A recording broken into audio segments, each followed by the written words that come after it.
Hello everyone, welcome to our YouTube channel सर्वजीएस। आज की इस वीडियो में हम लोग देखेंगे एनसीईआरटी क्लास 7th का। हम ज्योग्राफी को देख रहे हैं। आज है हमारा 4th चैप्टर वायु। हम देख रहे हैं एयर, जो हमारा चैप्टर है। इससे बनने वाले सारे क्वेश्चंस को हम बताएंगे फैक्ट से कि कैसे क्वेश्चंस को कंप्लीट करते हैं, और पूरा फैक्ट भी पढ़ेंगे। ये आप बीपीएससी ट्री 4 के लिए भी पढ़ सकते हो, सीटेट के लिए तो है, या फिर आप किसी भी टीसी एग्जाम या फिर किसी चीज़ की प्रिपरेशन कर रहे हो तो उसके लिए है। प्लीज़ आप लोग वीडियो को लाइक करिएगा और चैनल को शेयर सब्सक्राइब करिएगा। वायु, हमारी पृथ्वी चारों ओर से वायु की घनी चादर से घिरी है, जिसे वायुमंडल कहते हैं। देखो, हमारी जो पृथ्वी है, मान लो हमारी अर्थ हो गई, और ये घनी चादर हो गई, मतलब ये घनी चादर हो गई, ये चारों तरफ से इसको ढके हुए है। ये कौन है घनी चादर, जिसको हम वायुमंडल कहते हैं? ये है पृथ्वी पर सभी जीवित रहने के लिए वायुमंडल पर निर्भर है। देखो, पृथ्वी पे जितने जीव हैं सब वायुमंडल। भाई हम लोग भी तो, अगर हम लोग को ऑक्सीजन नहीं मिलेगा, एयर नहीं, या फिर एयर नहीं मिला हम लोग को, तो हम लोग कैसे जिंदा रहेंगे? सांस तक नहीं ले पाएंगे ना। तो ये है वायुमंडल का संगठन। इसको हम देखते हैं कितने भागों में बांटा हुआ है। वायुमंडल का संगठन, क्या आप जानते हैं जिस वायु का हम सांस लेते हैं वास्तव में ये गैसों का मिश्रण है। गैसों का ये मिश्रण है, और किस में कितना गैस है ये बहुत पूछता है। नाइट्रोजन, ऑक्सीजन, ऐसे, और मतलब कि दो गैस हैं जो बड़े भाग को कवर करती है। बाकी जो मतलब थोड़े भाग को कौन कवर करता है? कार्बन डाइऑक्साइड, हीलियम हो गया, ओजोन, आर्गन और हाइड्रोजन। ये कम मात्रा में पाए जाते हैं। सबसे ज़्यादा क्या पाया जाता है? नाइट्रोजन। नाइट्रोजन जो है हमारा 78%। ये देखिए, हमारा नाइट्रोजन है 78%, सबसे ज़्यादा इस सर्कल को किया है ना। उसके बाद ऑक्सीजन में पाया जाता है 21%। यही कार्बन डाइऑक्साइड हो गया, ये ऑर्गन हो गया, ये अन्य सभी गैसें हो गई।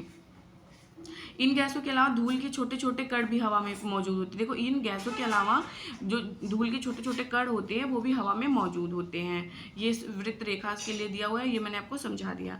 नाइट्रोजन वायु में सर्वाधिक पाई जाने वाली गैस है, 78% पाई जाती है। जब हम सांस लेते हैं तब फेफड़ों में कुछ नाइट्रोजन भी ले जाते हैं। जब हम सांस लेते हैं तो फेफड़ों से कुछ नाइट्रोजन अंदर ले जाते हैं, फिर उसे बाहर निकालते हैं। परंतु पौधों को अपने जीवन के लिए नाइट्रोजन की आवश्यकता होती है। पौधों को किसकी आवश्यकता होती है? नाइट्रोजन की आवश्यकता होती है। एक ये फैक्ट देख लीजिएगा। कार्बन डाइऑक्साइड वायुमंडल में फैलकर पृथ्वी से विकिरित उष्मा को पृथ्वी पर रोक कर ग्रीन हाउस को प्रभाव मतलब पैदा करती है। कार्बन डाइऑक्साइड जो है ना, ये सबसे ज़्यादा इफेक्ट ग्रीन हाउस पर डालती है, इसलिए इसे ग्रीन हाउस गैस भी कहते हैं। और इसके अभाव में धरती इतनी ठंडी हो जाती है कि धरती पर रहना, अगर यही कार्बन डाइऑक्साइड ना रहे तो ठंडी बहुत, मतलब धरती जो है वो ठंडी हो जाएगी और हम रह नहीं पाएंगे। देखिए, इसका तापमान डे बाय डे इतना बढ़ता जा रहा है ना, कि मतलब पृथ्वी का जो तापमान है वो बढ़ता जा रहा है। भूमंडलीय तापमान, जिस ग्लोबल वार्मिंग किसको कहते हैं? ग्लोबल वार्मिंग जो है इसी को कहते हैं। इतना तापमान इसका बढ़ रहा है, और अभी आप गर्मी तो देख ही रहे होंगे ना, कितनी गंदी गर्मी पड़ रही है। नाइट्रोजन, ये पौधों के बारे में, ये सीधे वायु से नाइट्रोजन नहीं ले पाते। मृदा तथा कुछ मतलब पौधों की जड़ों में रहने वाले जीवाणु से नाइट्रोजन लेकर अपना स्वरूप बदल देते हैं, जिससे पौधे इसका प्रयोग कर सकें।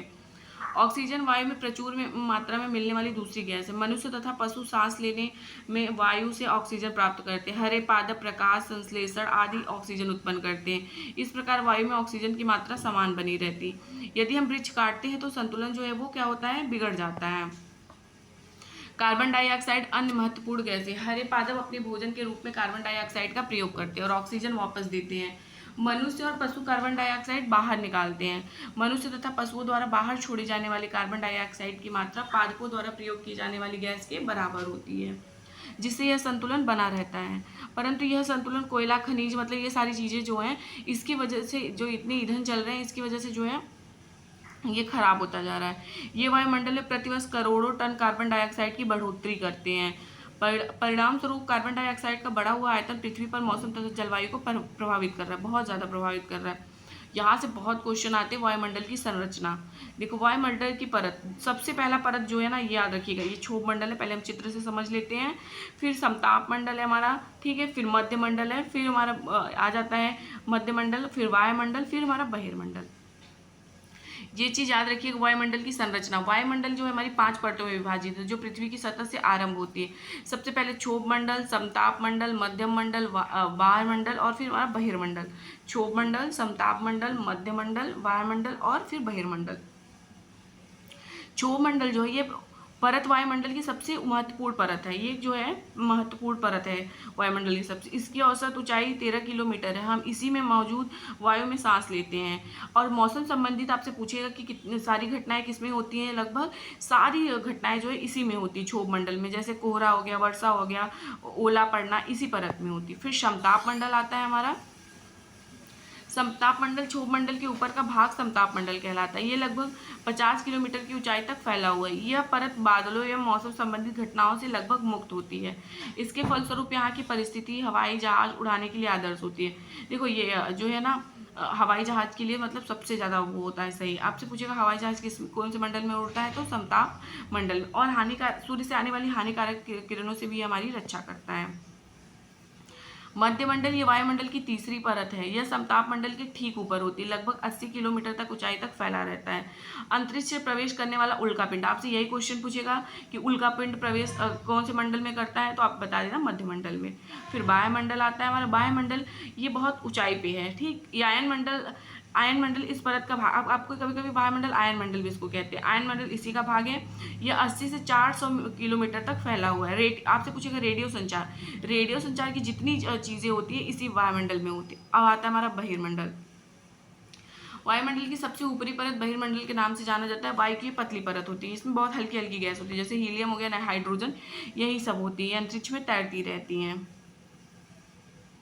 मौसम एवं जलवायु, क्या आज वर्षा होगी, क्या आज दिन साफ होगा, धूप निकलेगी। कितनी ही बार में हमने क्रिकेट प्रेमियों के मुंह, देखो क्रिकेट होते होते बारिश होने लगता है, और क्रिकेट होने वाला होता है तो हम लोग कहते हैं यार कहीं बारिश ना हो जाए, ऐसा अनुमान लगाने लगते हैं। यदि हम कल्पना करें कि हमारा शरीर एक रेडियो और मस्तिष्क स्पीकर, तो मौसम वो है जो नियंत्रण बटनों से छेड़छाड़ करता रहता है। मतलब कि हमारा जो है कि हम हमेशा है कि रेडियो हो गया, चीज़ हो गया, हम ये देखेंगे ऐसा करेंगे, लेकिन मौसम क्या है वो हो गया, मतलब बटन्स हो गया या कुछ भी सब कुछ अपने नियंत्रण में रख रहा है, छेड़छाड़ करता रहता है।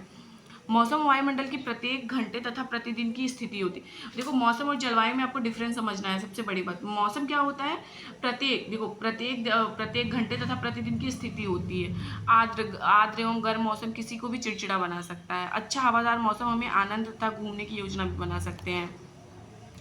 मौसम नाटकीय रूप से दिन प्रतिदिन बदलता रहता है, मतलब नाटक करता रहता है, कलेबाज एक नंबर का, इस तरह से कह सकते हो आप। किंतु दीर्घ काल में किसी स्थान का औसत मौसम उस स्थान की जलवायु बताता है। जैसे अभी देखो थोड़े टाइम बाद गर्मी पड़ेगा, ठंडी पड़ेगा, यही चीज है, ये जलवायु है। तापमान, तापमापी से हम क्या मापते हैं, तापमान। वायुदाब मापी से हम क्या मापते हैं, वायुदाब। ये क्वेश्चन बहुत बार आ चुका है। वर्षा मापी से हम वर्षा मापते हैं। वात दीर्घदर्शी, ये बहुत इंपॉर्टेंट है, ये तो आप एक तरह से पढ़ लोगे, वायुदाब से वायुदाब, तापमान से तापमापी से वर्षा मापी वर्षा, लेकिन वात दिग्दर्शी यही कंफ्यूज होता है। ये पवन की दिशा को दर्शाता है, पवन की दिशा को हम मापते भी हैं, दर्शाता भी वात दिग्दर्शी।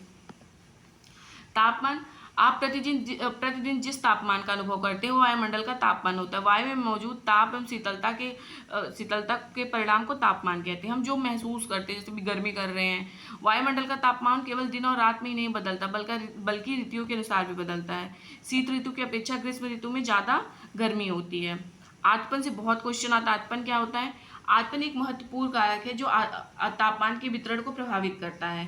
सूर्य से आने वाली ऊर्जा को मतलब जिसे पृथ्वी रोक लेती है, उसे आतपन कहते हैं। आतपन को सूर्यताप भी कहते हैं, इसका एक नाम और याद रखिएगा। सूर्यताप की मात्रा भूमध्य रेखा से ध्रुवों की ओर घटती है, इसलिए तापमान उसी प्रकार घटता जाता है। क्या आप समझ गए, जैसे ध्रुव बर्फ से ढके होंगे, ये सारी चीजें। वायुदाब क्या होता है, ये पहले देख लीजिए, फैक्ट ऑफ तापमान को मापने के लिए डिग्री सेल्सियस है। इसका आविष्कार एडर सेल्सियस ने किया था। सेल्सियस पैमाने पर जल 0 डिग्री सेल्सियस पर जमता है और 100 डिग्री सेल्सियस पर ये उबलता है। वायुदाब, यह जानकर आपको आश्चर्य होगा कि वायु हमारे शरीर पर उच्च दाब के साथ बल लगाती है, किंतु हम इसका अनुभव नहीं करते। हम जान के आश्चर्य तो होगा ही ना कि वायु हमारे शरीर पे उच्च दाब लगाती है, लेकिन हम इसका मतलब थोड़ा सा भी अनुभव फील नहीं कर पाते हैं। ऐसा इसलिए होता है क्योंकि वायु दाब का हमारे ऊपर सभी दिशाओं में लगता है, सभी दिशाओं से लगता है, और हमारा शरीर विपरीत बल लगाता है। पृथ्वी की सतह पर वायु के भार द्वारा लगाया गया दाब वायुदाब कहलाता है। वायुमंडल के में ऊपर की ओर जाने पर देखो अगर आप पहाड़ पे चढ़ो, इसका यही है, वायुमंडल पे अगर आप पहाड़ पे चढ़ो, धीरे धीरे ऑक्सीजन लेवल कम होता जाता है। लेकिन देखिए कोई पहाड़ों पे जाता है, माउंटेनिंग करते हैं, तो उस ऑक्सीजन सिलेंडर लेके जाता है। अब पवन देखते हैं। पवन का एक चीज फैक्ट बहुत याद रखिएगा, उच्च दाब क्षेत्र से निम्न दाब की ओर गति करते हैं, इसको पवन कहते हैं। पवन कैसे बहता है, उच्च दाब से निम्न दाब, मतलब बड़े तरफ से लेकर छोटी तरफ, इस तरफ से आप कह सकते हो, उच्च से लेकर निम्न दाब की ओर गति को पवन कहते हैं। आप पवन को काम करते देख सकते हैं। सड़क पे गिरी पत्ती जैसे उड़ रही है, तो ये काम ही तो कर रहा है अपना। हवा चल रहा है, पेड़ पौधे घूम रहे हैं, ये सब काम ही तो कर रहा है ना अपना। पवन को मुख्यतः 3 प्रकारों में विभाजित किया गया है, ये देख लीजिए, ये बहुत इंपॉर्टेंट है। अस्थायी पवने, अस्थायी पवने व्यापारिक पश्चिमी और पूर्वी पवने। अस्थायी पवने कौन कौन सी? अस्थायी पवने में कौन? अस्थायी मतलब अस्थिर हो जाना, जो है स्थिर है, जो है हमेशा के लिए, थोड़े टाइम के लिए नहीं है। व्यापारिक पश्चिमी एवं पूर्वी पवनी, स्थायी पवनी, ये वर्ष भर लगातार एक निश्चित दिशा में चलती है, मतलब कुछ भी हो जाए वह हम बदलेंगे नहीं अधिक। और मौसम, मौसम की तरह जैसे होता है मौसम की तरह बदल जाना, ये वाला होता है मौसमी पवने। ये पवने विभिन्न ऋतुओं में अपनी दिशा बदलती रहती हैं। जैसे भारत में मानसूनी पवने हो गए, मतलब मौसम के टाइम पे आएगा। स्थानीय पवने, स्थानीय पवने मतलब किसी विशेष स्थान पे कोई पवन चल रही है, जैसे कि आप देख सकते हो लू वगैरह, कहीं लू वगैरह हो गया, ये सारी चीज़ें। राजस्थान वगैरह में देखिए हमेशा गरम गरम लू चलता रहता है। चक्रवात प्राकृतिक आवेश, भारत के पूर्वी तट पर स्थित उड़ीसा में बंगाल की खाड़ी में उठने वाले चक्रवात का खतरा बना रहता है। 17 से 18 अक्टूबर 1999 को राज्य के 5 जिलों में चक्रवात आया था। 29 अक्टूबर 1999 को एक अन्य महाचक्रवात आया था, इसमें बहुत सारे लोग मतलब खत्म हो गए थे। आपसे बस डेट पूछेगा तो डेट को याद रखिएगा। आर्द्रता क्या है? जब जल पृथ्वी एवं विभिन्न जलाशयों से वाष्पित होता है तो ये जलवाष्प बन जाता है। देखो जब जल जो होता है पृथ्वी एवं विभिन्न जलाशयों से वाष्पित होता है, जैसे ये हो गया, वाष्प होकर उड़ के चला गया। वायु में किसी भी समय जलवाष्प की मात्रा को आर्द्रता कहते हैं। जब वायु में जलवाष्प की मात्रा अत्यधिक हो जाती है तो उसे हम आर्द्र दिन कहते हैं। क्या बोलते हैं? आर्द्र दिन। जैसे जैसे वायु गर्म होती जाती है, इसकी जलवायु धारण करने की क्षमता बढ़ती जाती है और इस प्रकार ये अत्यधिक मतलब बहुत ज़्यादा आर्द्र हो जाती है। आर्द्र दिन में कपड़े सूखने में काफ़ी समय लगता है, ठंडी वाला याद है ना। और हमारे शरीर में पसीना आसानी से नहीं सूखता और हम असहज महसूस करने लगते हैं। आप अभी देख सकते हो जब थोड़ा सा बारिश वारिश होने लगेगा उस टाइम का है। जब जलवाष्प ऊपर उठता है तो ठंडा होना शुरू हो जाता है। जब